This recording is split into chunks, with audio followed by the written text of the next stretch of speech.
Nag-LDR din kayo, bro. Yeah. Diba? For 5 years? 2 years. 2 years Yeah. LDR. Not that long.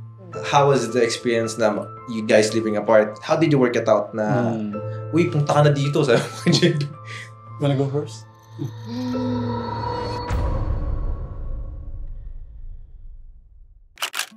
Type of person kasi siya na hindi siya laging nagko-contact ba.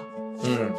Which is okay naman sa akin, pero parang gusto ko pa rin ng konting, kunyari, busy ako, kaya hindi ako makapag-ganon. Yung mga ganong relate? Hindi naman.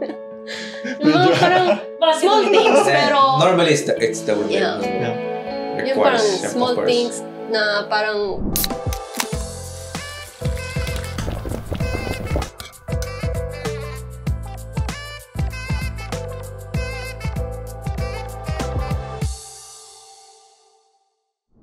mas na-appreciate ko or mas naging smooth siguro yung relationship namin noon nung maraming up down.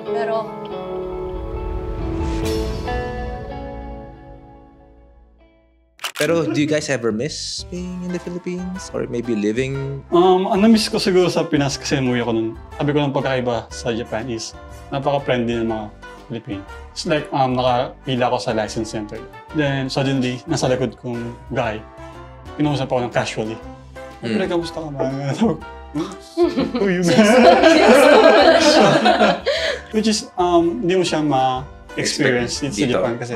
Kanya, lumalabas kami ng mga friends ko. Tapos, hindi ko nakaabutan yung last train. So, magsistay na ako sa labas buong gabi. Tapos, nakakatawa yung mga nakahiga sila sa sahig, di ba? Tapos, walang paki yung mga tao sa kanila.